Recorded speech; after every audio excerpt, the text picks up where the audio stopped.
बोलिए दुर्गा माता की जय। प्रिय भक्तों, नवरात्रों में 5वां दिन होता है माता स्कंद माता का, और इस दिन इनकी उपासना, पूजा, आराधना और व्रत किया जाता है। बोलिए स्कंद माता की जय। सिंहासन गता नित्यं पद्माश्रित करद्वया, शुभदास्तु सदा देवी स्कंद माता यशस्विनी। मां दुर्गा के 5वें स्वरूप को स्कंद माता कहा जाता है। ये भगवान स्कंद अर्थात कुमार कार्तिकेय के नाम से भी जानी जाती है। इन्हीं भगवान स्कंद अर्थात कार्तिकेय की माता होने के कारण मां दुर्गा के इस 5वें स्वरूप को स्कंद माता के नाम से जाना जाता है। इनकी उपासना नवरात्रि पूजा के 5वें दिन की जाती है। इस दिन साधक का मन विशुद्ध चक्र में स्थित रहता है। इनका वर्ण शुभ्र है। ये कमल के आसन पर विराजमान है, इसलिए इन्हें पद्मासन देवी भी कहा जाता है। इनका वाहन भी सिंह है।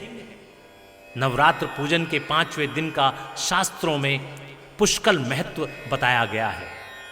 इस चक्र में अवस्थित रहने वाले साधक की समस्त बाह्य क्रियाएं एवं चित्त वृत्तियों का लोप हो जाता है। बोलिए माता स्कंद माता की जय। पहाड़ों पर रहकर सांसारिक जीवों में नव चेतना का निर्माण करने वाली स्कंद माता। नवरात्रि में 5वें दिन इस देवी की पूजा अर्चना की जाती है। कहते हैं कि इनकी कृपा से मूढ़ भी ज्ञानी हो जाता है। स्कंद कुमार कार्तिकेय की माता के कारण इन्हें स्कंद माता नाम से अभिहित किया गया है।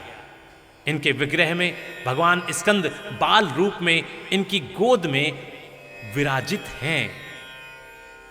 इस देवी की 4 भुजाएं हैं। ये दाईं तरफ की ऊपर वाली भुजा से स्कंद को गोद में पकड़े हुए है। नीचे वाली भुजा में कमल का पुष्प है। बाईं तरफ ऊपर वाली भुजा में वरद मुद्रा में है और नीचे वाली भुजा में कमल पुष्प है। इनका वर्ण एकदम शुभ्र है और कमल के आसन पर विराजमान रहती हैं, इसीलिए इन्हें पद्मासना भी कहा जाता है। शास्त्रों में इनका अत्यधिक महत्व बताया गया है। इनकी उपासना से भक्त की सारी इच्छाएं पूर्ण हो जाती हैं। भक्त को मोक्ष मिलता है। सूर्य मंडल की अधिष्ठात्री देवी होने के कारण इनका उपासक अलौकिक तेज और कांति में हो जाता है। अतः मन को एकाग्र रखकर और पवित्र रखकर इस देवी की आराधना करने वाले साधक या भक्त को भव सागर पार करने में कठिनाई नहीं होती। उनकी पूजा से मोक्ष का मार्ग सुलभ होता है। यह देवी विद्वानों और सेवकों को पैदा करने वाली शक्ति है, यानी चेतना का निर्माण करने वाली। कहते हैं कालिदास द्वारा रचित रघुवंशम महाकाव्य और मेघदूत रचनाएं स्कंद माता की कृपा से ही संभव हुई थी। तो बोलिए स्कंद माता की जय हो, जय हो, जय हो। प्रिय भक्तों, नवरात्रों में 5वां दिन होता है माता स्कंद माता का, और इस दिन इनकी उपासना, पूजा, आराधना और व्रत किया जाता है। बोलिए स्कंद माता की जय। सिंहासन गता नित्यं पद्माश्रित करद्वया, शुभदास्तु सदा देवी स्कंद माता यशस्विनी। मां दुर्गा के 5वें स्वरूप को स्कंद माता कहा जाता है। ये भगवान स्कंद अर्थात कुमार कार्तिकेय के नाम से भी जानी जाती है। इन्हीं भगवान स्कंद अर्थात कार्तिकेय की माता होने के कारण माँ दुर्गा के इस पांचवें स्वरूप को स्कंद माता के नाम से जाना जाता है। इनकी उपासना नवरात्रि पूजा के 5वें दिन की जाती है। इस दिन साधक का मन विशुद्ध चक्र में स्थित रहता है। इनका वर्ण शुभ्र है। ये कमल के आसन पर विराजमान है, इसलिए इन्हें पद्मासन देवी भी कहा जाता है। इनका वाहन भी सिंह है। नवरात्र पूजन के 5वें दिन का शास्त्रों में पुष्कल महत्व बताया गया है। इस चक्र में अवस्थित रहने वाले साधक की समस्त बाह्य क्रियाएं एवं चित्त वृत्तियों का लोप हो जाता है। बोलिए माता स्कंद माता की जय। पहाड़ों पर रहकर सांसारिक जीवों में नव चेतना का निर्माण करने वाली स्कंद माता। नवरात्रि में 5वें दिन इस देवी की पूजा अर्चना की जाती है। कहते हैं कि इनकी कृपा से मूढ़ भी ज्ञानी हो जाता है। स्कंद कुमार कार्तिकी की माता के कारण इन्हें स्कंद माता नाम से अभिहित किया गया है। इनके विग्रह में भगवान स्कंद बाल रूप में इनकी गोद में विराजित हैं। इस देवी की 4 भुजाएं हैं। ये दाईं तरफ की ऊपर वाली भुजा से स्कंद को गोद में पकड़े हुए है। नीचे वाली भुजा में कमल का पुष्प है। बाईं तरफ ऊपर वाली भुजा में वरद मुद्रा में है और नीचे वाली भुजा में कमल पुष्प है।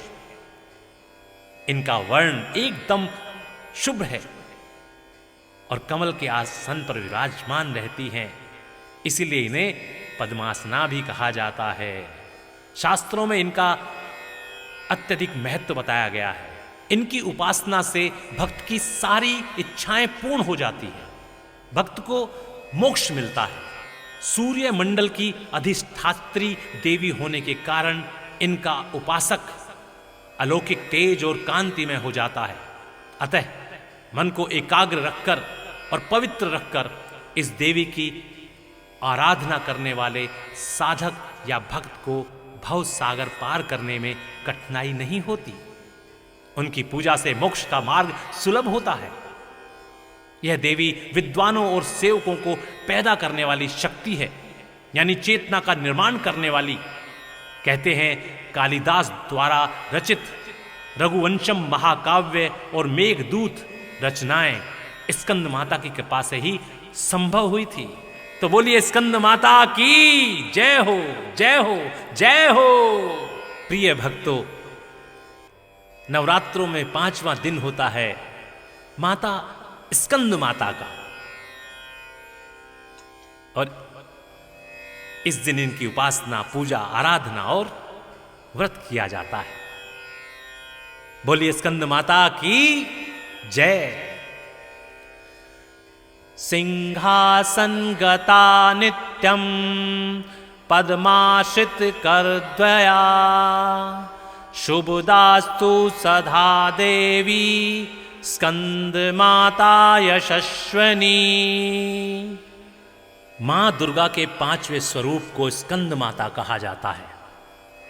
ये भगवान स्कंद अर्थात कुमार कार्तिकेय के नाम से भी जानी जाती है।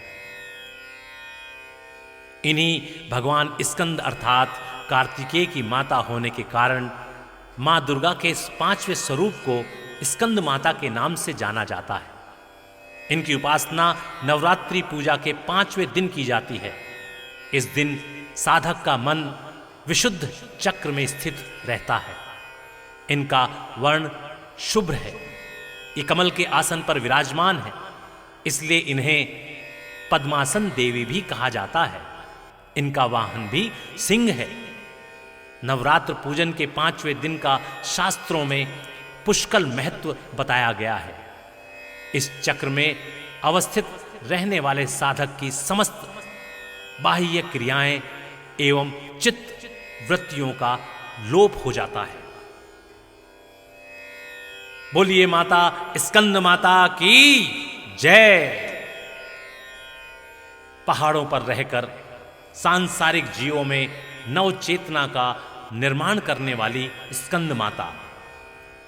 नवरात्रि में 5वें दिन इस देवी की पूजा अर्चना की जाती है। कहते हैं कि इनकी कृपा से मूढ़ भी ज्ञानी हो जाता है। स्कंद कुमार कार्तिकी की माता के कारण इन्हें स्कंद माता नाम से अभिहित किया गया है। इनके विग्रह में भगवान स्कंद बाल रूप में इनकी गोद में विराजित हैं। इस देवी की 4 भुजाएं हैं। ये दाईं तरफ की ऊपर वाली भुजा से स्कंद को गोद में पकड़े हुए हैं। नीचे वाली भुजा में कमल का पुष्प है। बाईं तरफ ऊपर वाली भुजा में वरद मुद्रा में है और नीचे वाली भुजा में कमल पुष्प है। इनका वर्ण एकदम शुभ्र है और कमल के आसन पर विराजमान रहती हैं। इसीलिए इन्हें पद्मासना भी कहा जाता है। शास्त्रों में इनका अत्यधिक महत्व बताया गया है। इनकी उपासना से भक्त की सारी इच्छाएं पूर्ण हो जाती है। भक्त को मोक्ष मिलता है। सूर्य मंडल की अधिष्ठात्री देवी होने के कारण इनका उपासक अलौकिक तेज और कांति में हो जाता है। अतः मन को एकाग्र रखकर और पवित्र रखकर इस देवी की आराधना करने वाले साधक या भक्त को भव सागर पार करने में कठिनाई नहीं होती। उनकी पूजा से मोक्ष का मार्ग सुलभ होता है। यह देवी विद्वानों और सेवकों को पैदा करने वाली शक्ति है, यानी चेतना का निर्माण करने वाली। कहते हैं कालिदास द्वारा रचित रघुवंशम महाकाव्य और मेघदूत रचनाएं स्कंद माता की कृपा से ही संभव हुई थी। तो बोलिए स्कंद माता की जय हो, जय हो, जय हो।